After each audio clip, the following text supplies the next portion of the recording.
Eco Money on Money FM 89.3. Hello, I'm Rachel Kelly, and you're listening to Eco Money on Money FM 89.3. Now, when you think of alternative meats, jackfruit may not be the first thing that comes to mind, but this humble fruit has been used in vegetarian and vegan dishes for years, and more recently, it's been on the rise as a meat alternative in curries or even pulled pork as a substitute. In fact, you only have to run a quick search on the internet and articles with headlines such as 18 jackfruit recipes that will make you forget all about meat will pop up.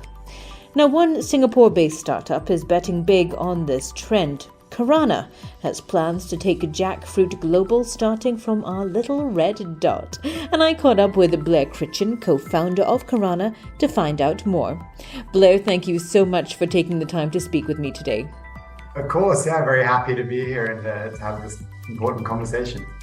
Good to have you with us. So let's start off. Perhaps you can tell me a little bit more about KARANA and the catalyst behind launching the company. So KARANA, we're a company that is scaling jackfruit as the next climate super crop and bring it to market in interesting formats, starting as a meat alternative. We saw this sort of emerging need to move beyond just removing animals from our food system, which is what a lot of the conversation has been about, from plant-based meats and meat alternatives, to going a level deeper to think about how we ensure food security for the future and stop the destruction being wrought on soil and ecosystems from monocrop industrial agriculture. So what that means is basically, some of the commodity crops that we rely on, like soy and wheat, are planted without any other crops around in sort of fields and fields of this. And there's an over-reliance of fertilizers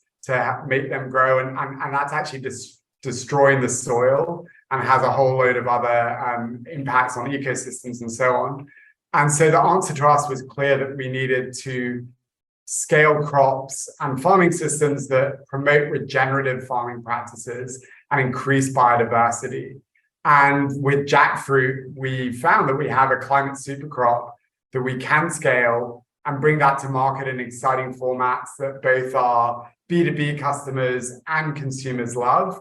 And so that was really the catalyst for it, for us, and really what got us on this mission of scaling jackfruit and bringing it to market in interesting ways. Maybe you can talk to us about the product, because when we talk about alternative proteins, there are various types of alternatives to meat in the market at the moment, right? From cell-based to different alternatives such as soy and now jackfruit. How does that work? Because I know that jackfruit has been used in Asia as a vegetarian alternative for a very, very, very long time. But what are you doing that's different? Yeah, so I guess I'll answer that, in two ways, like how we're different from a jackfruit perspective, and then how we're different to the kind of that market sort of overview. So I think from a jackfruit perspective, yes, it has been used in places where it's grown to great effect for a long time.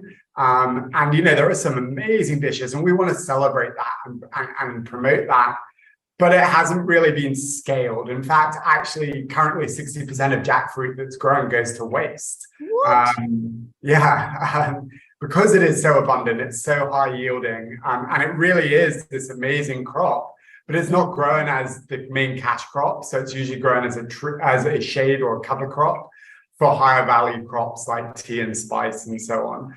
And so, what we're looking to do is like, how do we scale this and how do we bring it to market in really interesting formats that's intuitive and easy to use? Because whilst, jackfruit is a raw ingredient, like if you take just the fruit, it's actually quite difficult to work with in the kitchen. You have to have quite a lot of knowledge to get it into that amazing dish or product. And so that's not inherently that scalable. So it's like, how do we take all that work out of it and really bring it to market in an interesting format? And then also think about, how do we scale, the processing of it, get the throughput up? How do we aggregate supply? Because it's not a commodity crop. It's grown by a whole load of smallholder farmers. So, you need to aggregate that supply. So there's a lot of sort of upstream work that we do around, really scaling it as a crop.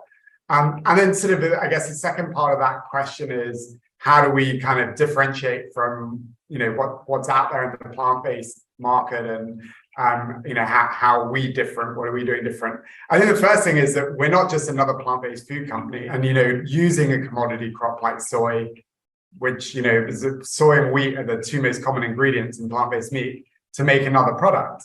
We're a company scaling jackfruit as the next climate super crop. You mentioned briefly supply chain there. And when you say 60% is wasted, that's a phenomenal statistic. And you mentioned that it's mainly aggregating these smaller farmers. Where's your jackfruit grown? We currently source from Sri Lanka, but we are currently working on building out some supply chains in a couple of other markets as well. Sri Lanka has this amazing sort of tradition of agroforestry, of practicing agroforestry, which is a highly sustainable form of farming, with intercrops, fruit and vegetables, and sort of allowing there to be forest cover, which is great for, ecosystems and soil health. And so what we really want to do is learn from that. How can we replicate that in other markets, and, promote this method of farming, and take what Sri Lanka has mastered sort of to other markets. And, so we have some pilots that are going on in other markets where we're trying to sort of promote that regenerative model. And not easy to scale, I can imagine, when you're talking about that kind of agroforestry. In some ways, not easy to scale, but in terms of, it's not a commodity crop that's just on the market already and you can just buy it. But jackfruit is incredibly high yielding. And that's part of the reason why there's so much waste, because there's not enough offtake for it. The highest yielding tree crop in the world, it yields around 3 to 4 times what soy or wheat yield on a per hectare basis. And so from that perspective, it ticks a lot of boxes as something that can scale. But yes, we have to work to aggregate that smallholder supply and bring it to market in those interesting and novel formats. And that's really what the value add that we do. So we kind of say we add value anywhere from the farm gate all the way through to the consumer end value. I understand that you're going to be launching in supermarkets in Singapore, right? You're going into retail. So what will it look like? What will I be buying off the shelf? So we sell B2B, so into restaurants and food service, as well as what we call our industrial business. And the first product we're launching through that industrial business is with partnership with Salad Stop. So, think of it like an Intel Inside model. It's made with KARANA. And we're really excited to have those first products launching in Singapore in the next month. That's a co-branded product. So, and it's by Good Food People, which is one of Salad Stop's new brands. And they have a gyoza, a Wellington, and chorizo meatballs that they'll be launching with the KARANA product. And yeah, they're absolutely delicious. I got to try them a couple of weeks ago, and I think the Good Food People team have done an amazing job of taking our jackfruit platform and integrating it into their products. And it's interesting, though. It's an interesting time for alternative meats when you're shopping supermarket aisles, when you're going out to restaurants. There are so many alternatives available. You look at a menu now and it's completely transformed. There is always a section where they will have some kind of alternative protein. So from your perspective, what are some of the key trends that you're looking at? Frankly, consumers don't want to just eat a burger every single day. And that's, that I guess some of the market leaders, that's what they came to market with. And I'm a believer that a rising tide lifts all boats. And ultimately, we're going after a $1.3 trillion meat industry. So there is room for multiple players. I do think there are a lot of Me Too products, and that's bad. It doesn't give consumers the choice they want. And also, from a consumer perspective, we see some pushback against products with long ingredient lists. They contain allergens. Soy and wheat are two of the most common allergens out there, all that they feel are overly processed. And we're kind of quite well positioned to respond to that because we celebrate our superior ingredient jackfruit, and that enables us to offer a clean label product with a short ingredient list that is good for our health, good for the planet, and most importantly, unbelievably meaty and delicious, and gives the consumer a great experience as well. So I think that's one of the trends we see. Beyond that, I also see, selling into food service. From an operator perspective, we see a lot more demand for value-added products. And since COVID, in the hospitality industry, the labor shortage has been a real issue, and that's in Singapore and globally. And so restaurants and others in the industry are looking for products that will be easier operationally. So things like, some of the products that we have launched in the last year, like a chorizo crumble, the gyoza, a meatball, patties, that they don't have to create something from scratch like buying our ground meat, but it's more of a developed product already. And so that's something that we're focusing on a lot more. Okay, so you're going to be expanding into retail in Singapore. I also understand that you're expanding in New York. Talk to me about where you are on the business front. You're currently fundraising, you're growing, what's happening?